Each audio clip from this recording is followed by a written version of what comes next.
கோயிலா குடும்பம் பாசமா எழுத்தில் புரிந்திடுமா? குடும்பம் தீபமா குடும்பம் தென்றல கலக்கி விளங்கிடுமா? என்ன இதெல்லாம் உனக்கு யார் சொன்னது? அது அது வந்து சொல்லேண்டா. சொன்னாங்க. யார் சொன்னாங்கன்னு தெரிஞ்சா நீங்க என்ன செய்வீங்களோ அதை செய்யுங்க. நீங்களாச்சு அவளாச்சு. சொல்லுமா. முடிக்கிறப்ப திருட்டு சும்மா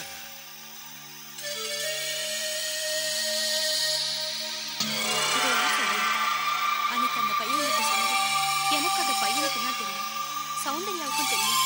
வச்சு வச்சுட்டாளா? அண்ணியா வரத்துக்கு முன்னாடியே ஆரம்பிச்சுட்டாளா? இந்த வீட்டை பொறுத்த வரைக்கும் நான் தான் அவளுக்கு மாமியார்.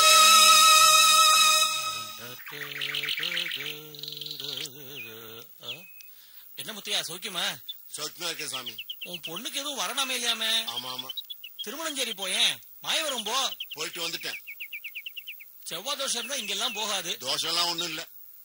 கண்ணுக்கு தெரியாம காத்து கருப்பு போட்டிருக்கோம். காலகஸ்தி போயிட்டு வந்துடுறேன். அங்கேயும் போயிட்டு வந்துட்டேன். அப்போ ஒண்ணு பண்ணு, திருநாகேஸ்வரம் போய் ராகு காலத்துல பால் அபிஷேகம் பண்ணு. திரஸ்ல ஊத்துற பால் வெள்ளையா இருக்கும், கண்டத்துக்கு வரைச்சு நீளமாயிடும். அவன் திருநீலகண்டர் இல்லையோ? அங்கேயும் போய் அந்த அபிஷேகம் எல்லாம் பண்ணி பாத்துட்டேன். அப்ப என்னதான் வழி? அது சரி, உங்க பொண்ணுக்கு கல்யாணம் நிச்சயம் ஆயிடுச்சா? இல்ல ஓய். ஏன் இந்த இடத்துக்கெல்லாம் நீங்க போயிட்டு வர வேண்டியதானே? திடீர்னு ஒண்ணு இருக்கோ இல்லையோ, அதுபடிதானே எல்லாம் நடக்கும். அப்படியா? எல்லாம் அவன் செயல். நான் வரட்டுமா? போயிட்டு வா. நல்ல மனுஷன்.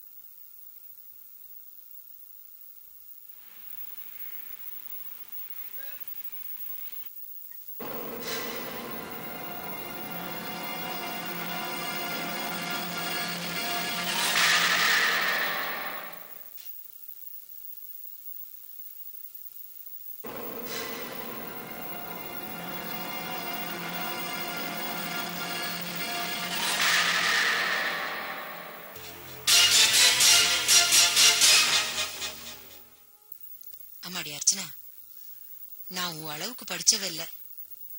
அந்த காலத்துல எல்லாம் மாப்பிள்ளைய மணமேடையில பாக்குறதே ரொம்ப கஷ்டம். இவ்வளவு ஏன், நானே கல்யாணத்துக்கு முன்னாடி உங்க அப்பாவை பார்த்ததே இல்ல. பெத்தவங்க நாங்க பிள்ளைங்களுக்கு கெடுதல் நினைப்போமாமா? இப்பெல்லாம் காலம் எவ்வளவு மாறி போச்சு. நீங்க எல்லாம் மாப்பிள்ளைய நேர்ல பாக்குறீங்க, பேசுறீங்க. ஏமா, நீ படிச்சவ தானே, நாங்க சொல்ற மாப்பிள்ளைய கட்டிக்க. ஏதோ வேலைக்கு ஆள் எடுக்கிற மாதிரி இன்டர்வியூ ஏன் பண்ணிட்டு இருக்க? நீங்க சொல்ற மாப்பிள்ளைய கட்டிக்கிட்டா வாய்ப்பாடு மாதிரிதான் வாழ்க்கை எல்லாம். 1ஆம் தேதிக்கு மேல ராஜாவா, 15ஆம் தேதிக்கு மேல பரம ஏழையா. என்னால முடியாது. தீபாவளி லோனு, பொங்கல் லோனு இதெல்லாம் அடைக்கிறதுக்கு இன்னொரு லோனு. ரிட்டையர்ட் ஆகும்போது 1 லட்சமோ 1.5 லட்சமோ. அப்புறம் இந்த பென்ஷன் வாங்க, போஸ்ட் ஆபீஸ், அது இது. அப்பப்பா நம்மளுக்கு ஒத்து வராது. வெரி குட், கரெக்டா சொன்னீங்க. வாங்க தம்பி. நல்லா இருக்கீங்களா? நல்லா இருக்கேன். அர்ச்சனாவோட பேசிட்டு இருங்க, நான் காஃபி கொண்டாறேன். உட்காருங்க தம்பி.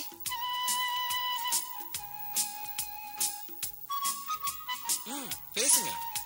என்ன பேசுறது? உங்க அம்மா தானே சொல்லிட்டு போனாங்க ஏதாவது பேச்சு கொடுக்க சொல்லி. குடுக்குறேன், ஆனா பேச முடியாது. எனக்கு பேசவும் தெரியாது. யாருக்கு? உங்களுக்கா? குழந்தை கட்டிட்டு இருந்தீங்க கொஞ்ச நேரம்னால. சரி, நீங்க எதுக்கு வந்திருக்கீங்க? உங்களை ஐம் சாரி, உங்க அப்பாவை பாத்துட்டு போலான்னு. எதுக்கு? அதான் முதல்ல சொன்னேன்னு. இன்னொரு வாட்டி சொல்லுங்களேன், ஞாபகம் இருந்தா. நான் இப்ப புதுசா ஒரு நாவல் எழுதிட்டு இருக்கேன். கரெக்ட் ஞாபகம் வச்சிருக்கீங்க. இன்னும் ஆவணாலதான் இருக்கா? அக்கா வரைக்கும் வரலையா? அத பத்தி தான் உங்க அப்பா கிட்ட பேசி போலான்னு வந்திருக்கேன். ஓ, நீங்களே எழுதுறது இல்லையா? கேட்டுதான் எழுதுவீங்களா? ஒரு கான்செப்ட தெரிஞ்சு எழுதுனா திரட்டு, தெரியாம எழுதுனா திருட்டு இல்லையா? ஒரு மாணவன் தான் ஒரு ஆசிரியர் கிட்ட டவுட் கேட்கணும்ன்றது இல்ல, ஒரு ஆசிரியர் இன்னொரு ஆசிரியர் கிட்ட கேட்கலாம்ல. நல்லா எழுதுறீங்களோ இல்லையோ, நல்லா பேசுறீங்க. ரொம்ப தேங்க்ஸ். ஆமா, இது என்ன தாடி? அறிவாளிங்களா தாடி வளர்த்துக்கிறாங்களா? இல்ல தாடி வளர்த்துக்கிட்டாதான் அறிவாளிங்க கூட்டத்தை சேரணும்னு ஏதாவது ரூல் இருக்கா? ஆமா, நீங்க உண்மையிலேயே ஜீனியஸா? இல்ல ஷேவ் பண்ண டைம் இல்லையா? இல்ல ஷேவ் பண்ற காசை மிச்சப்படுத்துறீங்களா? அது வந்து அது வந்ததுக்கு காரணம் கேட்கல, அது வளர்ந்ததுக்கு காரணம் கேட்டேன். சும்மா நல்லா இருக்கு வேணுதான். ஓ, நீங்களே நினைச்சுக்கிட்டீங்களோ? ஏன் நல்லா இல்லையா? உங்க வீட்டு கண்ணாடி பொய் சொன்னாலும் சொல்லும், ஆனா எங்க வீட்டு கண்ணாடி பொய்யே சொல்லாது. அர்ச்சனா சும்மா இரு. தம்பி, இவ பேசுறதெல்லாம் தப்பா எடுத்துக்காதீங்க. இவங்க அப்பா இந்த நேரம் பார்த்து எங்க போயிட்டாருன்னு தெரியல. ஒருவேளை அவங்க ஃப்ரெண்டு வீட்டுக்கு போயிட்டு அப்படியே மயிலாப்பூர் குளத்துக்கிட்ட போய் கதை பேசிக்கிட்டு இருப்பாரு. அங்க போயிட்டாரு, அப்புறம் எப்ப வருவாருன்னு சொல்ல முடியாது. இந்தாங்க. இல்ல இருக்கட்டும்மா, நான் அப்புறமா வந்து அவரை பாத்துக்கிறேன்.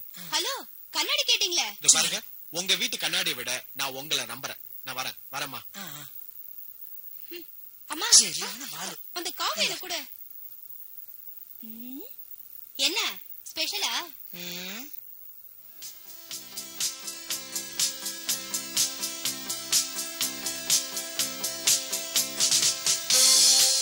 ஹாய் சௌந்தர்யா.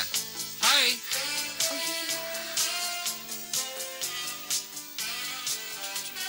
என்னங்க இது பார்க்கு. இங்க போய் என்ன பேர் வச்சு கூப்பிட ஆரம்பிச்சிட்டீங்களே, அப்புறம் எல்லாருமே என்ன பேர் சொல்லியே கூப்பிட ஆரம்பிச்சிடுவாங்க. ஆமா, அன்னைக்கு நான் உங்களை காக்க வச்சேன், அதுக்காக என்ன இன்னைக்கு பழி வாங்கிட்டீங்களா? காத்துட்டு இருக்கிற முழு குத்தக ஆண்களுக்கே சொந்தம். இது காதலுக்காக பரிசா இல்ல, காக்க வச்சதுக்காக அபராதமா நினைச்சுக்கோ. இந்த தேங்க்யூ சௌந்தர்யா, இது உனக்கு செங்கோல். வெற்றி மட்டுமே காப்பாற்றி தரும் அக்ஷய பாத்திரம். உன்னுடைய ஒவ்வொரு வெற்றியிலையும் இது பங்கெடுக்கும். ஒவ்வொரு ஆணோட வெற்றிக்கு பின்னால ஒரு பொண்ணு இருப்பா. இந்த பெண்ணுடைய ஒவ்வொரு வெற்றிக்கும் பின்னாலையும் இந்த பெண் இருக்கும். ஆமா, எதுக்கு இந்த லாலிபாப்? நீ குழந்தையா? இல்ல, குழந்தை தரும் குழந்தை. this is too much. தோணிடுச்சு சொன்ன. அதுல கட். ஓகே, ஒரு சின்ன ஹெல்ப். ஹெல்ப்னு சொல்லி கேட்டா கண்டிப்பா கிடையாது. This is my order. Then okay, proceed. நீ ஒரு ஃபேமஸான பிஸி லாயர். உனக்கு தெரிஞ்ச வக்கீல் கிட்ட சொல்லி என் தம்பியை ஜூனியரா சேர்த்து விட்டேன்னு அவன் பிராக்டிஸ் பண்ணிட்டு இருப்பான். சும்மா வீட்டுல இருக்கிறதுனால அவனுக்கு கெட்ட சாவகாசம். என் தம்பி மேல எனக்கு நம்பிக்கை இருக்கு. நிச்சயம் முன்னுக்கு வருவான். எல்லாம் உன் கையில தான் இருக்கு. நான் அவன்கிட்ட சேர்த்து விடுவேன். ஆனா அன்னைங்கிற உரிமை எடுத்துக்கிட்டு அவன் சரியா பிராக்டிஸ் பண்ணாம போயிடுவான். Really he is highly intelligent. இது பார், விளக்க கொண்டு போய் குடத்துல வச்சுட்டு வெளிச்சம் வரலன்னா என்ன அர்த்தம்? இந்த வயசுல ஜாலியா இல்லாம வேற எந்த வயசுல ஜாலியா இருப்பான்? நாங்க 2 அண்ணனுங்க இருக்கிறப்போ ஒரு தம்பி இப்படி இல்லைன்னா எப்படி சொல்லு?